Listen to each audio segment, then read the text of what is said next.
Hello दोस्तों, एक बार फिर से स्वागत है आपका। मैं पोंकी आपके सामने हाजिर हूँ ponky academy of e learning के दूसरे भाग को लेकर, जिसमें हम बात करने वाले हैं कंप्यूटर के बुनियादी हिस्सों की, जो कि हैं हार्डवेयर और सॉफ्टवेयर। इसके बाद इसी भाग में हम हार्डवेयर को विस्तार रूप से जानेंगे, सॉफ्टवेयर का विस्तारीकरण हम अगले भाग में करेंगे। तो चलिए दोस्तों, शुरुआत करते हैं।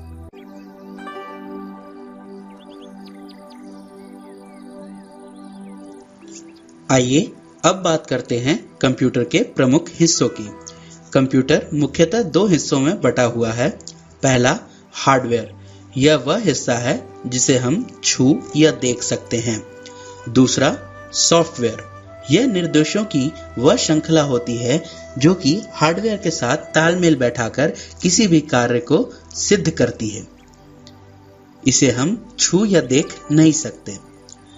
इन दोनों के तालमेल से ही कंप्यूटर का संचालन संभव होता है और ये दोनों एक दूसरे के बिना व्यर्थ हैं। आइए अब हार्डवेयर को विस्तार रूप से जानें। कंप्यूटर के वो भौतिक हिस्से जिन्हें हम छू या देख सकते हैं, उन्हें हम हार्डवेयर कहते हैं। यह भाग मशीनी यानी मैकेनिकल, इलेक्ट्रॉनिक और इलेक्ट्रिकल हो सकते हैं। प्रमुख रूप से हार्डवेयर चार प्रकार के होते हैं। पहला, इनपुट डिवाइस। दूसरा, आउटपुट डिवाइस। तीसरा, सेंट्रल प्रोसेसिंग यूनिट। चौथा, बैकअप और पावर सप्लाई। आइए अब इन चारों भागों को विस्तार से जानें। पहला, इनपुट डिवाइस। इन हिस्सों के द्वारा हम कंप्यूटर को डाटा और निर्देश देते हैं, जैसे कि कीबोर्ड, माउस और जॉयस्टिक। आउटपुट डिवाइस, यह वह हिस्से हैं जिन पे हम अपने निर्देशों और उन निर्देशों पर सीपीयू द्वारा किए गए काम का परिणाम देख सकते हैं, जैसे मॉनिटर, प्रिंटर और स्पीकर। तीसरा हिस्सा है सीपीयू। इसे हिंदी में केंद्रीय विश्लेषक इकाई भी कहते हैं। यह कंप्यूटर का वह हिस्सा होता है जो कि दिए गए जानकारियों यानी डाटा और निर्देश के अनुसार काम करके उचित परिणाम निकालता है। इसके अंदर मौजूद होती है मेमोरी, जिसे हिंदी में स्मृति कहते हैं। यह जानकारियों को स्टोर करके रख सकती है। सीपीयू के कुछ प्रमुख हिस्से इस प्रकार हैं: मदरबोर्ड, कैबिनेट, सीडी ड्राइव और हार्ड डिस्क। हार्डवेयर का चौथा और आखिरी हिस्सा है बैकअप और पावर सप्लाई। यह हार्डवेयर के वो हिस्से होते हैं जो कि अचानक से बिजली के चले जाने पर कंप्यूटर को बैटरी बैकअप प्रदान करते हैं, जैसे कि यूपीएस। आइए हार्डवेयर की इन सारी इकाइयों को कंप्यूटर के एक प्रारूप के द्वारा समझते हैं।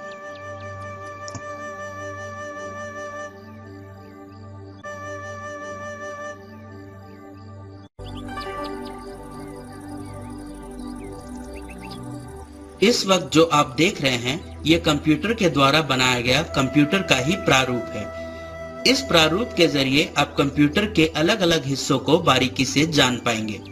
सबसे पहले आप देख सकते हैं कंप्यूटर का यूपीएस बिजली के एक सॉकेट से तार के जरिए जुड़ा हुआ है। कंप्यूटर के प्रमुख हिस्सों को बिजली यूपीएस के द्वारा ही होकर जाती है, जैसे मॉनिटर, सीपीयू, प्रिंटर आदि। यूपीएस एक तरीके से एक बैटरी की तरह होता है जो कंप्यूटर के चालू रहते समय चार्ज होता रहता है और अचानक से बिजली चले जाने पर कंप्यूटर को बंद ना होने देते हुए 20 से 25 मिनट तक का बैटरी बैकअप प्रदान करता है, ताकि कंप्यूटर पे हम जो भी काम कर रहे हो उसे पक्का यानी सेव कर लें, क्योंकि कंप्यूटर के अचानक बंद हो जाने से सीपीयू के रैम नामक मेमोरी में मौजूद सूचनाएं नष्ट हो जाती हैं, जिसके बारे में हम आगे जानेंगे। तो ये तो था यूपीएस, जो हार्डवेयर के बैकअप और पावर सप्लाई प्रकार में आता है। आइए अब इनपुट डिवाइसों की चर्चा करते हैं। तो पहला इनपुट डिवाइस जिसे हम यहाँ देखेंगे वह है कीबोर्ड। कीबोर्ड किसी भी कंप्यूटर का प्रमुख इनपुट डिवाइस है। कंप्यूटर के कीबोर्ड में भी सारे अक्षर टाइपराइटर की तरह क्रम में होते हैं, लेकिन कीबोर्ड में टाइपराइटर से ज़्यादा बटन होते हैं। इसमें कुछ फंक्शन बटन होते हैं जिनको बार बार किए जाने वाले कामों के लिए पूर्व निर्धारित किया जाता है। जैसे आमतौर पर F1 बटन को सहायता के लिए प्रोग्राम किया जाता है। कंप्यूटर से जोड़े जाने के आधार पर कीबोर्ड कई प्रकार के होते हैं, जैसे कि USB कीबोर्ड और वायरलेस कीबोर्ड। कीबोर्ड के अलग अलग बटन से अलग अलग कार्य सिद्ध होते हैं। पहला, बीच के हिस्से में होता है कीपैड, जिसमें अंग्रेजी या हिंदी के लेटर्स होते हैं। ऊपर की तरफ होते हैं फंक्शन बटन, जिनको कि किसी खास काम के लिए पूर्व निर्धारित किया जाता है। दाईं तरफ होता है न्यूमेरिक कीपैड, जिसके द्वारा हम गणित के अंक कंप्यूटर में डाल सकते हैं। दोनों कीपैड के बीच में होता है एरो बटन, जो दिशा निर्देश के लिए होता है। हमारी हार्डवेयर की अगली इकाई है माउस। माउस एक हाथ में रखकर चलाया जाने वाला इनपुट डिवाइस है, जिसके जरिए हम कंप्यूटर के स्क्रीन पर दिखने वाले पॉइंटर को मनचाही दिशा में घुमा सकते हैं। इस पॉइंटर को कर्सर कहा जाता है। माउस में आमतौर पर 3 बटन होते हैं। पहला लेफ्ट बटन, दूसरा राइट बटन और एक मिडिल व्हील। मिडिल व्हील को हम स्क्रॉल व्हील भी बोलते हैं। माउस के इस्तेमाल में हमें कीबोर्ड की तरह किसी बटन को याद रखने की आवश्यकता नहीं होती। बस माउस के पॉइंटर को स्क्रीन पर किसी नियत स्थान पर ले जाकर क्लिक करना होता है।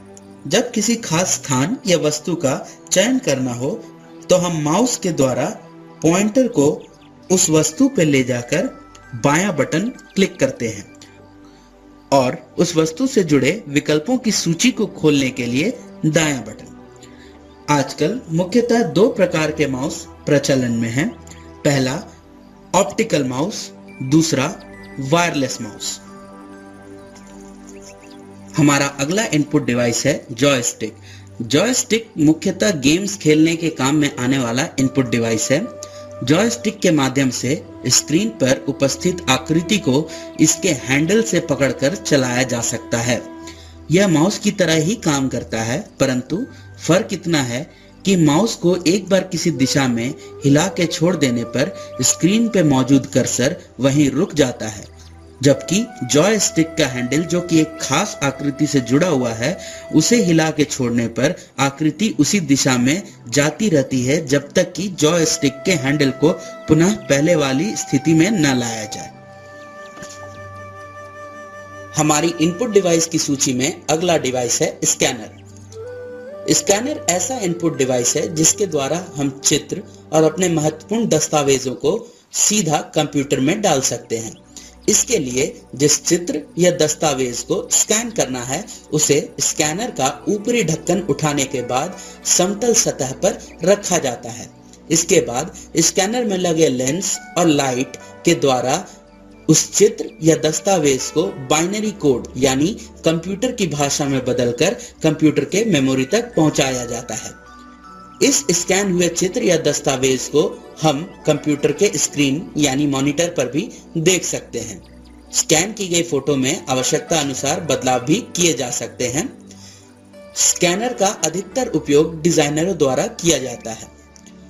स्कैनर मुख्यतः 2 प्रकार के होते हैं। पहला हैंडहेल्ड स्कैनर, जिसका अर्थ है इसको हाथ से पकड़कर चित्र के ऊपर से गुजारा जाता है। इसे कवर बंद करके ऑपरेट किया जाता है। यह पूरे पेज में अंकित सूचनाओं को एक साथ स्कैन करता है। दूसरा है डेस्कटॉप स्कैनर। इस स्कैनर में फोटो को रखकर उसका कवर बंद करके ऑपरेट किया जाता है। यह पूरे पेज में अंकित सूचनाओं को एक साथ स्कैन करता है। हमारा अगला इनपुट डिवाइस है माइक्रोफोन। माइक्रोफोन एक सामान्य माइक की तरह ही होता है। इसके द्वारा हम अपनी आवाज या किसी की भी आवाज को कंप्यूटर में डाल सकते हैं, जिसे हम रिकॉर्ड करके बाद में सुन भी सकते हैं। आइए अब कुछ आउटपुट डिवाइसों की चर्चा करते हैं। हमारा पहला आउटपुट डिवाइस है मॉनिटर। कंप्यूटर को जब भी हम कोई निर्देश देते हैं, उस पे सीपीयू काम करता है और परिणाम निकालता है। इस परिणाम को देखने के लिए हम मॉनिटर का इस्तेमाल करते हैं। मॉनिटर मुख्य रूप से दो प्रकार के हैं जो आजकल प्रचलन में हैं। पहला CRT मॉनिटर। यह मॉनिटर उसी सिद्धांत पर काम करता है जिस पर हमारे घर का पुराना टीवी। इसमें एक कैथोड रे ट्यूब होती है, इसलिए इसे CRT मॉनिटर कहा जाता है। यह थोड़ा बड़ा होता है और इसकी स्क्रीन मुड़ी हुई यानी कर्व्ड होती है। दूसरा है TFT मॉनिटर। यह एक सीधा यानी फ्लैट स्क्रीन वाला मॉनिटर है। यह वजन में कम होता है और जगह भी कम घेरता है। यह CRT मॉनिटर से अपेक्षाकृत महंगा होता है।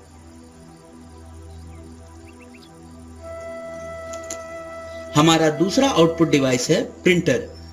आवश्यकता, कार्य क्षमता और बजट के हिसाब से प्रिंटर अलग अलग तरह के होते हैं, लेकिन घर और ऑफिस में मुख्यतः 3 प्रकार के प्रिंटर इस्तेमाल किए जाते हैं। पहला डॉट मैट्रिक्स प्रिंटर। इस प्रिंटर में रिबन का उपयोग होता है। यह 80 कॉलम और 132 कॉलम 2 तरह की क्षमताओं में आते हैं। इसमें प्रिंटिंग का खर्चा बाकी प्रिंटरों की अपेक्षा कम आता है, लेकिन प्रिंट की गुणवत्ता यानी क्वालिटी और स्पीड दूसरे प्रिंटर्स के मुकाबले कम होती है। इसमें एक बार में केवल एक रंग का प्रिंट लिया जा सकता है, इसलिए इसे मोनो प्रिंटर भी कहते हैं।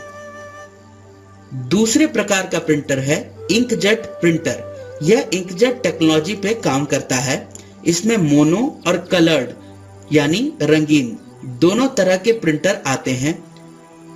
इसकी गुणवत्ता और स्पीड दोनों बेहतर होती है, लेकिन इसमें प्रिंटिंग का खर्चा भी ज्यादा आता है। तीसरे प्रकार का प्रिंटर है लेजरजेट प्रिंटर। यह थर्मल तकनीक पर काम करता है। इसमें भी मोनो और कलर्ड यानी रंगीन 2 तरह के प्रिंटर आते हैं। इसकी गुणवत्ता और स्पीड बाकी प्रिंटरों से बेहतर होती है। आजकल बाजार में ऑल इन वन प्रिंटर्स भी आते हैं, जिसे आप प्रिंटर के अलावा फोटोकॉपी मशीन, स्कैनर और फैक्स मशीन की तरह भी इस्तेमाल कर सकते हैं। हमारा अगला आउटपुट डिवाइस है स्पीकर। जब हमें CPU से मिलने वाला परिणाम टेक्स्ट या चित्र छोड़कर आवाज के रूप में हो, ऐसी स्थिति में उस आउटपुट को ग्रहण करने के लिए हम स्पीकर का इस्तेमाल करते हैं।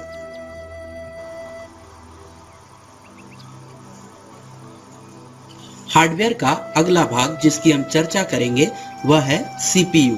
CPU का अर्थ है सेंट्रल प्रोसेसिंग यूनिट, यानी एक ऐसा भाग जिसमें कंप्यूटर का प्रमुख काम होता है। हिंदी में इसे केंद्रीय विश्लेषक इकाई भी कहा जाता है। जैसा इसके नाम से ही स्पष्ट है, यह कंप्यूटर का वह भाग है जहां पर कंप्यूटर प्राप्त सूचनाओं का विश्लेषण करता है। इसे हम कंप्यूटर का दिल भी कह सकते हैं। कभी कभी CPU को सिर्फ प्रोसेसर या माइक्रो प्रोसेसर कहा जाता है। माइक्रो प्रोसेसर कंप्यूटर का इलेक्ट्रॉनिक भाग है जो हमारे निर्देश तथा प्रोग्राम का पालन करके कार्य संपन्न करता है। कंप्यूटर की गति उसके प्रोसेसर की क्षमता पर ही निर्भर होती है। दुनिया में मुख्यतः 2 बड़ी कंपनियां हैं जो माइक्रो प्रोसेसर का उत्पादन करती हैं। यह हैं इंटेल और AMD। इनमें से इंटेल कंपनी के प्रोसेसर ज्यादा इस्तेमाल किए जाते हैं। प्रत्येक कंपनी प्रोसेसर की तकनीक और उसकी क्षमता के अनुसार उन्हें अलग अलग कोड नाम देती है। जैसे इंटेल कंपनी के प्रमुख प्रोसेसर हैं Pentium 1, Pentium 2, Pentium 3, Pentium 4, Celeron, core 2 Duo आदि। उसी तरह AMD कंपनी के प्रमुख प्रोसेसर हैं K5, K6, एथेलॉन आदि। प्रोसेसर की क्षमता हर्ट्ज में नापी जाती है। प्रोसेसर कंप्यूटर की मेमोरी में रखे हुए संदेशों को क्रमबद्ध तरीके से पढ़ता है और फिर उनके अनुसार काम करता है। सेंट्रल प्रोसेसिंग यूनिट को पुनः 3 भागों में बांटा जा सकता है। पहला कंट्रोल यूनिट, दूसरा ALU यानी अर्थमेटिक लॉजिकल यूनिट, तीसरा मेमोरी या जिसे हम हिंदी में स्मृति भी कहते हैं। आइए पहला कंट्रोल यूनिट देखते हैं। कंट्रोल यूनिट कंप्यूटर की समस्त गतिविधियों को निर्देशित व नियंत्रित करता है। कंट्रोल यूनिट का कार्य कंप्यूटर की इनपुट एवं आउटपुट युक्तियों को भी नियंत्रण में रखना है। कंट्रोल यूनिट के मुख्य कार्य हैं सर्वप्रथम इनपुट डिवाइसेस की सहायता से सूचना या डेटा को कंट्रोलर तक लाना। दूसरा, कंट्रोलर द्वारा सूचना या डेटा को मेमोरी यानी स्मृति में उचित स्थान प्रदान करना। तीसरा, स्मृति में सूचना या डेटा को पुनः कंट्रोलर में लाना एवं इन्हें अर्थमेटिक लॉजिकल यूनिट में भेजना। चौथा, ALU से प्राप्त परिणामों को आउटपुट युक्तियों पर भेजना एवं स्मृति में उचित स्थान प्रदान करना। CPU का अगला हिस्सा है ALU। ALU यानी अर्थमेटिक लॉजिकल यूनिट। यह कंप्यूटर की वह इकाई है जहां सभी प्रकार की गणनाएं की जाती हैं, जैसे जोड़ना, घटाना या गुणा भाग करना। ALU कंट्रोल यूनिट के निर्देशों पर काम करता है।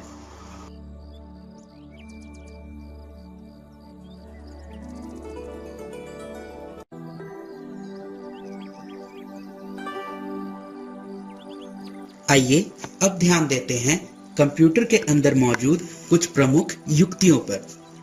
नीचे की ओर से एक क्रमबद्ध तरीके से शुरुआत करने पर हम देख सकते हैं सबसे पहले है पेरिफेरल कार्ड। इनके द्वारा इनपुट एवं आउटपुट युक्तियों को नियंत्रण में रखा जाता है। दूसरा है मदरबोर्ड। इसे कंप्यूटर का सबसे महत्वपूर्ण हिस्सा कह सकते हैं। इसके ऊपर लगे होते हैं वो सारे चिप, इंटीग्रेटेड सर्किट्स, ट्रांजिस्टर्स आदि जो कि कंप्यूटर का संचालन संभव करते हैं। प्रोसेसर को भी मदरबोर्ड पे ही बैठाया जाता है। CPU के अंदर मौजूद सारी युक्तियां मदरबोर्ड से किसी न किसी तरह से जुड़ी होती हैं। इससे ठीक ऊपर आप देख सकते हैं हार्ड डिस्क। CPU के अंदर मौजूद स्मृति यानी मेमोरी का भंडार होता है हार्ड डिस्क। स्मृति के मामले में हार्ड डिस्क स्थायी होता है। इसका मतलब यह है कि कंप्यूटर के बंद होने पर भी इसमें मौजूद सूचनाएं नष्ट नहीं होती। इसके अलावा एक और प्रकार की मेमोरी यानी स्मृति होती है जिसे हम कहते हैं रैम, जो कि प्रोसेसर से बिल्कुल करीब लगाई जाती है। यह अस्थायी प्रकार की मेमोरी होती है जिसमें मौजूद सूचनाएं कंप्यूटर के बंद होने के साथ ही नष्ट हो जाती हैं। स्मृति और उनके प्रकारों के बारे में हम आगे और विस्तार से जानेंगे। इनके ऊपर होता है फ्लॉपी ड्राइव और CD-ROM, जहां फ्लॉपी और CD डालकर उनमें मौजूद सूचनाओं को हम मॉनिटर पर देख सकते हैं।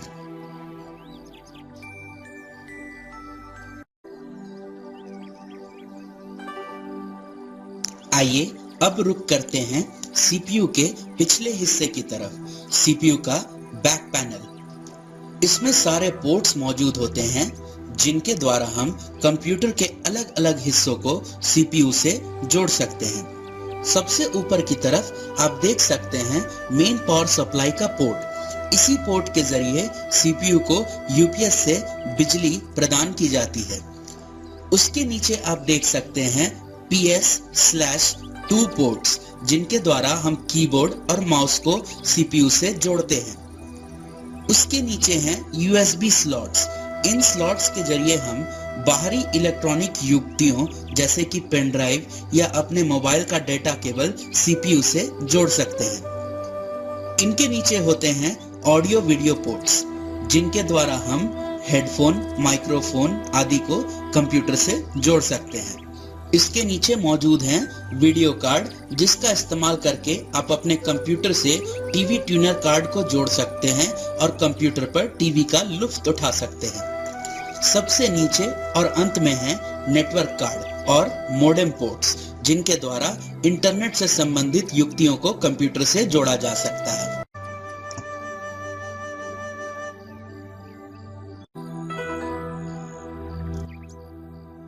चर्चा को आगे बढ़ाते हुए आइए अब जानते हैं मेमोरी यूनिट्स के बारे में। कंप्यूटर के अंदर डाटा को संग्रहित करने का काम मेमोरी करती है। जिन यंत्रों के द्वारा यह संभव होता है उन्हें हम मेमोरी यूनिट्स कहते हैं। ये मुख्यतः दो प्रकार की हैं। पहला कार्यकारी यानी प्राइमरी मेमोरी और दूसरा होता है सेकेंडरी यानी ऑक्सिलरी मेमोरी। अब जिस तरह लंबाई को मापने की इकाई मीटर होती है, बिजली की वाट, उसी तरह मेमोरी को मापने के लिए भी इकाई होती है। इसे हम बिट बोलते हैं। इसी के बड़े रूप को बाइट कहा जाता है। एक बिट 8 बाइट के बराबर होती है। 1024 बाइट मिलकर 1 किलोबाइट बनाते हैं। 1024 किलोबाइट फिर मिलकर 1 मेगाबाइट बनाते हैं। 1024 मेगाबाइट 1 गीगाबाइट के बराबर होता है और अंत में 1024 गीगाबाइट मिलकर 1 टेराबाइट बनाते हैं। तो आइए प्राइमरी मेमोरी को जानें। प्राइमरी यानी कार्यकारी मेमोरी, यह सीपीयू के अंदर स्थित होती है। इसकी भंडारण क्षमता सीमित होती है और इसमें सूचना पुनः प्राप्ति की गति अधिक होती है। यह मेमोरी डाटा पर प्रक्रिया करते समय उपयोग में ली जाती है। यह अस्थायी एवं महंगी होती है। कार्यकारी मेमोरी मुख्यतः 2 प्रकार की है। पहला RAM यानी रैंडम एक्सेस मेमोरी, दूसरा है ROM यानी रीड ओनली मेमोरी। आइए रैम को जानें। RAM इसका पूरा नाम रैंडम एक्सेस मेमोरी है। इसमें सूचनाओं को लिखा व पढ़ा जा सकता है। यह अस्थायी मेमोरी है, जिसका अर्थ है कि इसमें सूचनाएं तभी तक संग्रहित होती हैं जब तक कि कंप्यूटर चालू है। कंप्यूटर के बंद होते ही इसमें मौजूद सूचनाएं नष्ट हो जाती हैं। यह भी 2 प्रकार की होती हैं। पहला गतिशील यानी डायनामिक RAM, दूसरा स्थायी यानी स्टैटिक RAM। डायनामिक यानी गतिशील रैम।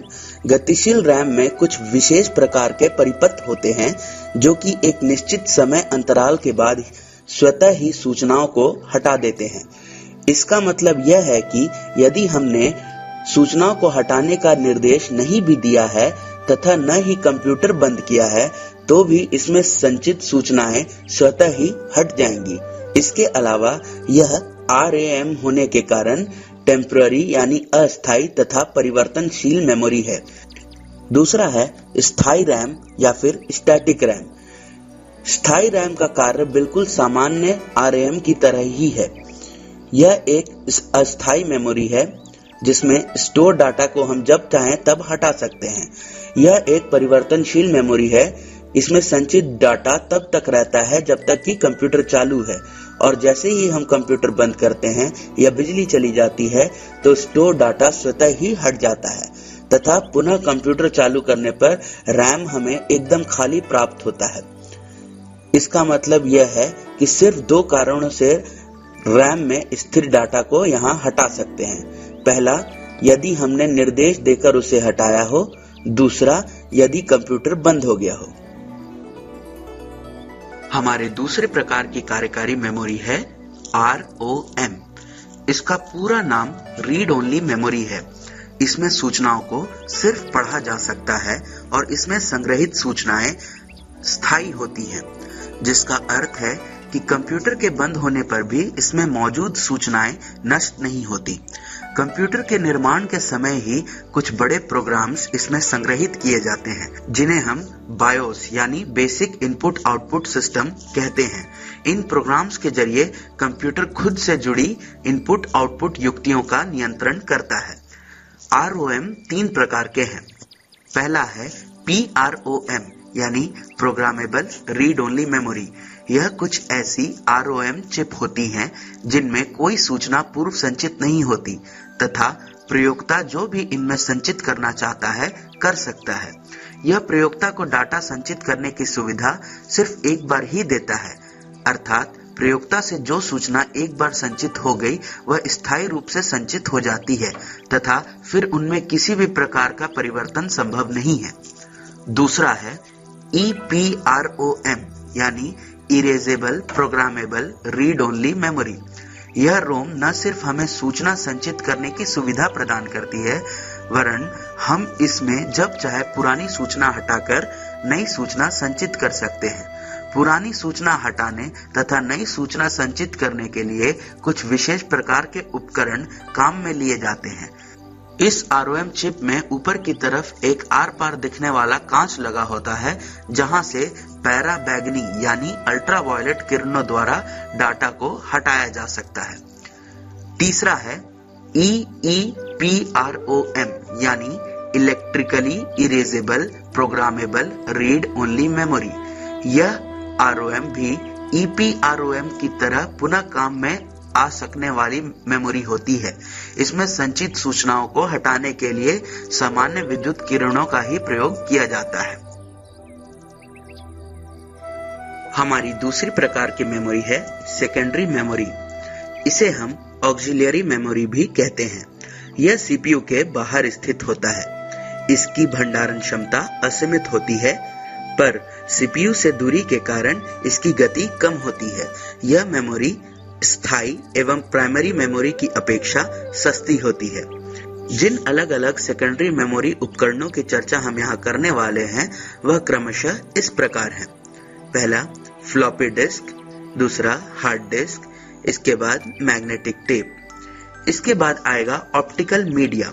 ऑप्टिकल मीडिया के अंदर निम्नलिखित सेकेंडरी मेमोरी उपकरण आते हैं, जो कि हैं CD-ROM, दूसरा VCD, तीसरा CDR, चौथा CDRW, पांचवा DVD एवं छठा है ब्लू रे डिस्क। इनके अलावा हम दो और सेकेंडरी मेमोरी उपकरणों के बारे में जानेंगे, जो कि हैं पेन ड्राइव और जिप ड्राइव।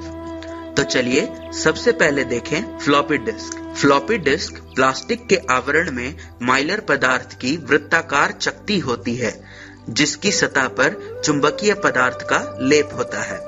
इसकी दोनों सतहों पर ट्रैक्स और सेक्टर बने होते हैं। फ्लॉपी डिस्क का आवरण इसमें स्थित डिस्क को घूमने पर स्क्रैच लगने या खरोंच लगने से बचाता है। यह डिस्क 3.50 एवं 5.25 के व्यास में उपलब्ध है। इसके आवरण में एक हिस्सा खुला रहता है, जिसमें मौजूद हेड के द्वारा हम डिस्क में मौजूद सूचनाओं को पढ़ सकते हैं। इसके आवरण में एक छिद्र होता है और जब यह छिद्र फ्लॉपी ड्राइव के फोटो सेंसर के नीचे आता है तो इसका अर्थ होता है कि हेड अब वर्तमान ट्रैक के प्रथम सेक्टर पर स्थित हो गया है। फ्लॉपी डिस्क 300 RPM यानी 1 मिनट में 300 राउंड की रफ्तार से घूमता है। फ्लॉपी डिस्क के मध्य में एक बड़ा छिद्र होता है, जो कि फ्लॉपी ड्राइव में फ्लॉपी डालने के बाद फिट हो जाता है। फ्लॉपी डिस्क में डाटा अदृश्य ट्रैकों में संग्रहित होता है। प्रत्येक ट्रैक की एक संख्या होती है और प्रत्येक ट्रैक में अनेक सेक्टर्स होते हैं। प्रत्येक ट्रैक में सेक्टरों की संख्या भी समान होती है। डिस्क को फॉर्मेट करने पर ट्रैक एवं सेक्टर बनते हैं। फ्लॉपी डिस्क के प्रारंभिक ट्रैक यानी 0 नंबर के ट्रैक का उपयोग अन्य ट्रैक में संग्रहित सूचनाओं को पहचानने में होता है। एक सेक्टर में मुख्यतः 2 भाग होते हैं। पहला आइडेंटिफिकेशन फील्ड यानी जिसे हम पहचान क्षेत्र कहते हैं। दूसरा होता है डाटा फील्ड यानी जिसे हम सूचना क्षेत्र कहते हैं। पहचान क्षेत्र, इसमें उस सेक्टर का एड्रेस, ट्रैक संख्या और सेक्टर की संख्या संग्रहित होती है। दूसरा सूचना क्षेत्र, इसमें डाटा संग्रहित होते हैं। दूसरा है हार्ड डिस्क। यह डिस्क IBM द्वारा निर्मित है। इसकी बनावट एवं कार्यविधि डिस्क की ही तरह होती है। यह धातु की अनेक डिस्क प्लेट्स का समूह होती है तथा इन डिस्क के दोनों तरफ चुंबकीय लेप लगा होता है। इनमें सूचनाएं चुंबकीय रूप से संग्रहित होती हैं। सबसे ऊपर की डिस्क की ऊपरी सतह और सबसे नीचे की डिस्क की निचली सतह पर डाटा नहीं स्टोर किया जा सकता। सभी डिस्क एक शाफ्ट में लगी होती हैं। प्रत्येक सतह के लिए एक हेड होता है और इन सारे हेड का समूह एक आर्म पर लगा होता है। यह हेड इसी आर्म के द्वारा आगे पीछे करके घूमती हुई डिस्क की सतह पर उपयुक्त ट्रैक पर पहुंच सकते हैं। डिस्क के घूमने की गति 3600 RPM से 7200 RPM तक हो सकती है। हेड बिना किसी अन्य ट्रैक को पढ़े हुए सीधा उसी ट्रैक पे जाता है जहां हमारे काम का डेटा उपलब्ध है। इस कारण इसकी गति तेज होती है और इसे डायरेक्ट एक्सेस स्टोरेज डिवाइस भी कहते हैं। तीसरा है मैग्नेटिक टेप। यह एक प्लास्टिक का लचीला रिबन होता है। इसकी लंबाई 2400 फीट और चौड़ाई ½ इंच की होती है। लंबाई और रिकॉर्डिंग के घनत्व पर टेप की संग्रहण क्षमता निर्भर होती है। टेप में डाटा क्रम अनुसार लिखा एवं प्राप्त किया जाता है। इसमें 7 ट्रैक होते हैं और इसकी तुलना ऑडियो कैसेट से की जा सकती है। फर्क सिर्फ इतना होता है कि यह टेप थोड़ा रुक रुक कर चलता है। इसका कारण यह है कि अगर यह टेप लगातार चले तो सीपीयू द्वारा इसमें मौजूद सारे डेटा को ठीक से पढ़ पाना संभव नहीं होगा। इसमें डाटा ब्लॉक में स्टोर होते हैं। इसकी संग्रहण क्षमता ज्यादा और कीमत सस्ती होती है। इसमें पूर्व में संग्रहित किए गए डाटा को हटाकर नए डाटा स्टोर किए जा सकते हैं। इसमें क्रमानुसार ही डाटा लिखे एवं पढ़े जा सकते हैं, जिस कारण इसकी गति धीमी होती है। इसके बाद आता है ऑप्टिकल डिस्क। 1990 में इस तकनीक का विकास हुआ। इसमें लेजर किरणों के जरिए डाटा को लिखा और पढ़ा जा सकता है। जिन प्रमुख ऑप्टिकल डिस्क की चर्चा हम यहाँ करने जा रहे हैं वे हैं CD ROM, VCD, CDR, सीडीआरडब्ल्यू, DVD और ब्लू-रे डिस्क। सबसे पहला है सीडी रोम यानी कॉम्पैक्ट डिस्क आरओएम। इसमें लिखी गई सूचनाओं को केवल पढ़ा जा सकता है। इसकी क्षमता 650 MB होती है। यह डिस्क मेटल पदार्थ की बनी होती है और इसकी एक सतह पर एल्युमिनियम की कोटिंग होती है। डिस्क को इस पे पहली और अंतिम बार लिखने के लिए उच्च तीव्रता की लेजर किरणों का इस्तेमाल किया जाता है, जो एक छोटा सा छेद जिसे हम पिट कहते हैं बनाती हैं, और यह पिट एक बिट का सूचक होती है। जहां पिट नहीं होती उसे हम लैंड कहते हैं और यह 0 बिट का सूचक होती है। इसमें एक लंबा सर्पिलाकार ट्रैक होता है। इसमें डाटा क्रम अनुसार संग्रहित होते हैं। यह ट्रैक समान आकार के सेक्टर्स में विभाजित होते हैं। सीडी को प्रयोग में लाने के लिए सीपीयू में सीडी ड्राइव होता है, जिसमें सीडी बदलती हुई गति से घूमती है। यह एक सुरक्षित और विश्वसनीय तकनीक है, परंतु खरोंच आने से सीडी जल्दी खराब हो जाती है। सीडी रोम के बाद आता है वीसीडी अर्थात वीडियो कॉम्पैक्ट डिस्क। इसका प्रयोग वीडियो सूचनाओं को संग्रहित करने में होता है। इसमें MPEG कंप्रेशन तकनीक का प्रयोग करके 74 मिनट की वीडियो सीडी बनाई जा सकती है। इसको चलाने के लिए वीसीडी प्लेयर की जरूरत पड़ती है। इसके बाद आता है CDR यानी कॉम्पैक्ट डिस्क रिकॉर्डेबल ड्राइव। यह एक खाली सीडी रोम डिस्क होती है जिसमें प्रयोक्ता को एक बार सूचना संग्रहित करने की सुविधा दी जाती है। इसके बाद है CDRW यानी कॉम्पैक्ट डिस्क रीराइटेबल। यह आजकल प्रचलित नई प्रकार की डिस्क है। इस डिस्क में बार बार पुरानी सूचनाओं को हटाकर नई सूचनाएं संग्रहित की जा सकती हैं। तो ये था दोस्तों कंप्यूटर का हार्डवेयर। अब बढ़ते हैं अगले भाग की तरफ, जिसमें हम सॉफ्टवेयर को विस्तार रूप से जानेंगे।